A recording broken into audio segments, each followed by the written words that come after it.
Hey love bugs, welcome to another Tarot Lover Reviews. Today we are taking a look at the Universal Monster Tarot and Guidebook. So if you did not know this tarot deck existed, it's okay because it has barely been out for a couple of weeks now. But if you know of this tarot deck and you're just not sure whether or not this deck will resonate for you, hopefully this review and the flip through that comes after this helps you to decide on whether or not this tarot deck is right for you. Now, if you want to skip forward to the flip through, by all means, in the details, there are chapters where you can skip straight to the Major Arcana, which I start off with, and then into the Minor Arcana.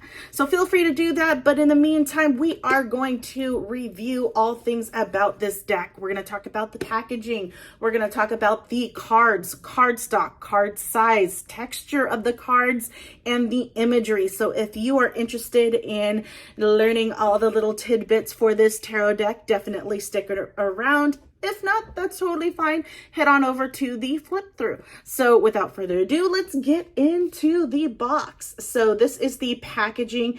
Absolutely love how this is really shiny in the middle. Makes the title of the deck really stand out.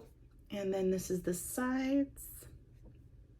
Now, the publisher for this tarot deck is Insight Editions, and they are known a lot for doing the novelty tarot decks. So if you are not aware of the other tarot decks that they've done the Disney villains, they've done Buffy the Vampire Slayer, they have done Hocus Pocus, they've done Nightmare Before Christmas. So if you are aware of these tarot decks, or if you have these tarot decks, you will know exactly the size and texture and cardstock that you are in store for when it comes to this tarot deck. Because I have noticed that Insight Editions, their tarot decks, they tend to utilize the same materials when creating them. So yeah, keep that in mind. So this is the box. Now, all of their boxes open like so, but what I do love about this particular deck is that the interior looks like a coffin. I really like the details they've added, so like blood stains, scratch marks, all within the inner part of the box. I love it. I think it's such a good idea. And then you have, of course, the ribbon to help take the tarot deck out of the box. Again, with Insight Editions, their boxes are very sturdy, and you know me and the packaging. If the packaging can withstand a drop to the floor, I know that my tarot cards in the box will be safe. So yeah, thick boxes, it's a little bit more secure. Now, I'm not saying to drop your, cards, your box from 10 feet high. You know what I mean? Let's be realistic. If you accidentally just drop it a couple of feet in the air, we know that your tarot cards are going to be okay. So yeah, that is the box. Now let's go ahead and talk about the guidebook. So this is the guidebook, pretty decent sized guidebook, which I do enjoy. Now in the guidebook, it does have full color of each of the cards, and then a full page for the majors. Okay, so major gets a full part of a page, and then the minors have a smaller version of the cards, but it is still in color. Now, as far as the descriptions, you have a in the light and in the shadow description of that particular card. Basically, it is an upright and reverse explanation of that particular card. And what's nice is they definitely do interpret the theme of that particular card into the description of the meaning of that card, why they chose that particular imagery connects obviously with the card itself. So that is what you will find there. As far as tarot spreads, you do get tarot spreads with this deck. It is themed.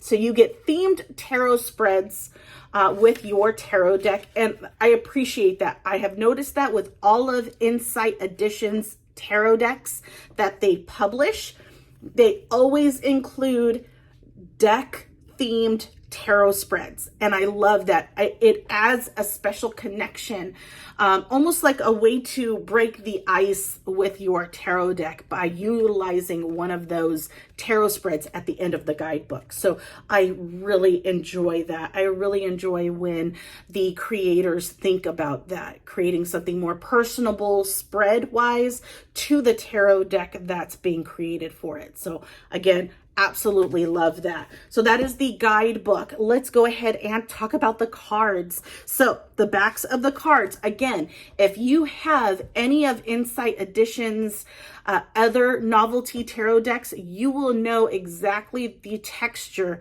the card stock, and the card size you are getting. And I will say that their cards, I absolutely love. Like, their cards is the perfect thickness, and we're going to get into it, but you know what, let's just get into it and we'll talk through it. So this is the back of the cards, okay? And as you can see, there's a slight shine to it, but for the most part, they are matte. They are very soft matte, a very enjoyable soft matte, very soft to the touch. It's not just like, I don't know how to explain it. I want to say a dry matte, where it's just kind of like, but there is, but there's a softness to the matte that they add to their cards at Insight Editions. So it is matte, it's not glossy. So as far as how the cards slide against each other, it still slides. There is some friction to where they do kind of stick, but it's not too much. It's enjoyable. So that is the back and the texture.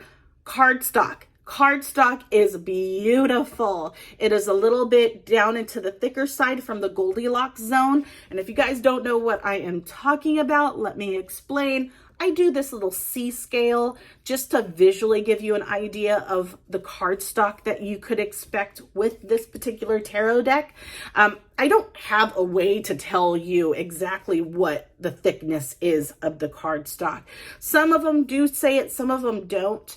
But this is what I find the easiest way to visually explain it to you, because I know sometimes if you're not a tarot deck enthusiast to where you know the differences between the cardstock thickness and things like that, it doesn't always help to just tell you, oh, the card's thickness is da da da da da. It makes no sense. So if I can visually give you an idea, I will definitely go that route. So with my little C scale, you have thin paper-like cardstock here. You have the Goldilocks zone, which is not too thick, not too thin. And then you have the thick cardstock to where you cannot bend the card, right? Going from the Goldilocks zone, you can expect the cardstock to be at least part way down into the thicker end. It's a beautiful, it feels fantastic. It may be a little bit on the thicker side for some of you, but I love it. I'm all about structure. I'm all about longevity when it comes to my tarot decks and the way that the wear and tear kind of goes through my tarot deck as I shuffle it. And of course, it does definitely what's the word I'm looking for? Not determines, but it depends. There we go. It all depends on how you shuffle your tarot deck. So you have, everybody tends to do the bridge, like poker style shuffling. A lot of tarot readers will just go over, and shuffle it that way. I find when you do shuffle it this way, you're less likely to bend your cards. Whereas if you did that poker shuffle, yes, you're definitely going to bend your cards. And over time, it's going to remain that particular shape that you shuffle it. So I like to keep my cards as good as possible. I know with wear and tear it's gonna happen, but I like to try to keep my cards as flat as possible. But yeah, anyways, so that's the card stock. So you're looking at part way down into the thicker side. So it may or may not be your thing when it comes to the cardstock. Cardstock may not even be an issue for you, but I do want to make sure that I point that out. As far as tarot card size, it is your standard tarot card. So it's about 12 centimeters by seven some odd centimeters. So yeah. That is the size, texture, and cardstock of the cards. So let's talk about the imagery on the cards, which is one of my pain points. So let me talk about that. With Insight Editions, from the decks that I have noticed, I have almost all of their tarot decks.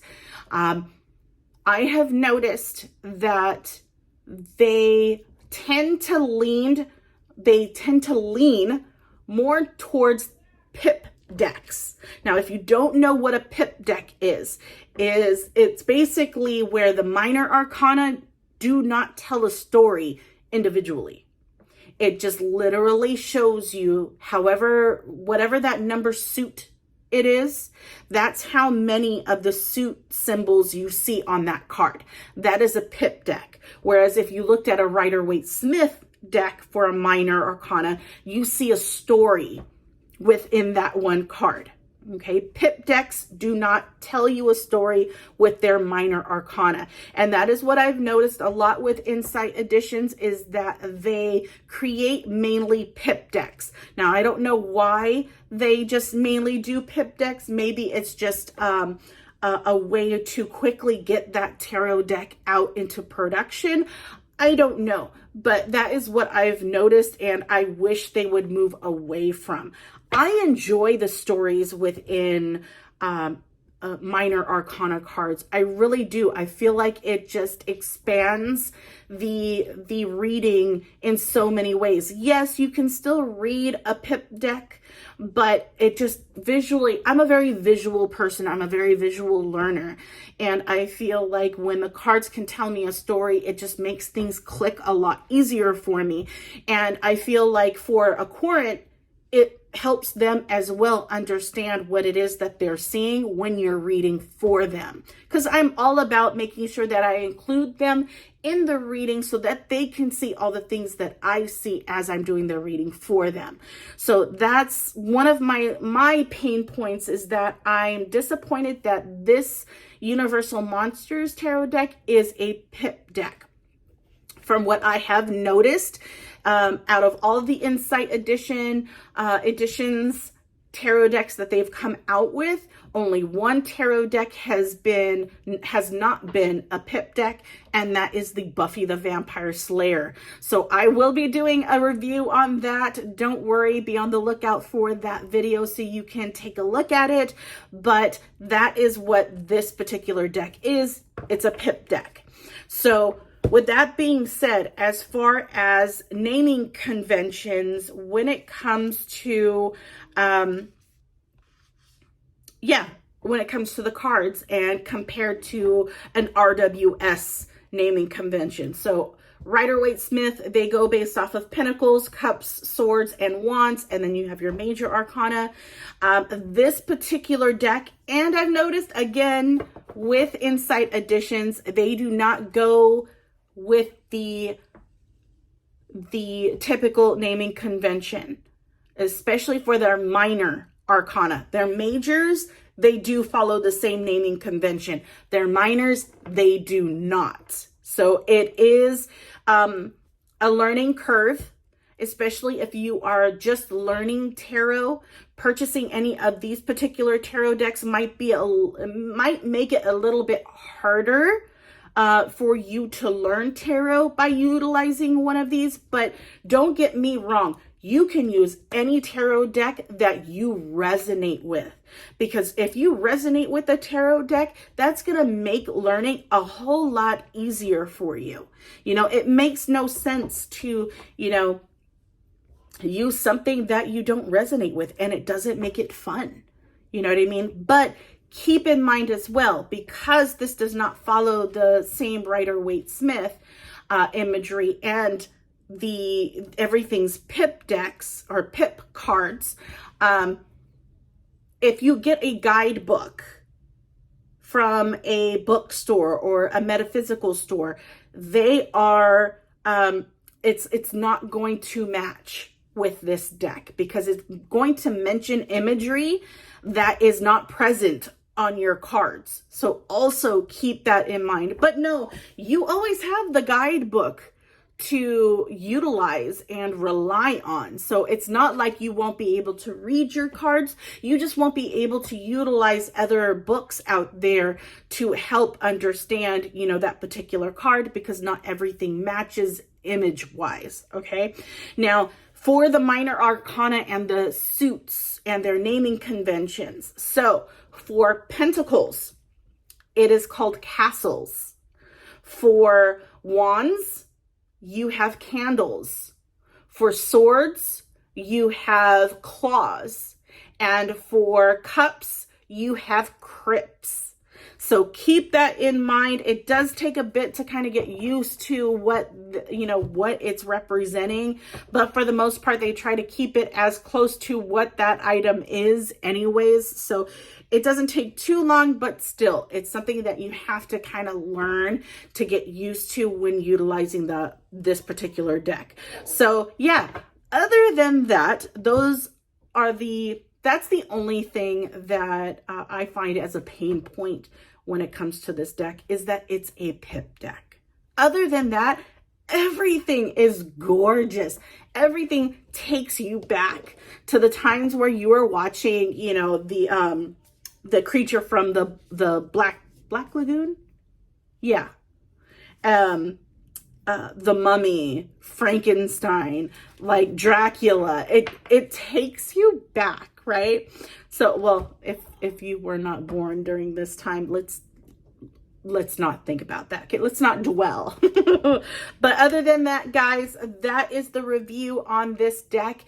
If this has helped you, if the flip through has helped you in any way, be sure to like this video. Check out my channel to see if there's any other tarot decks that you might be interested in seeing the review on. Now, if you don't see a deck that you would like to be reviewed on my channel, please leave a comment and let me know what that is. I will definitely take a look and see if I can make a review on it.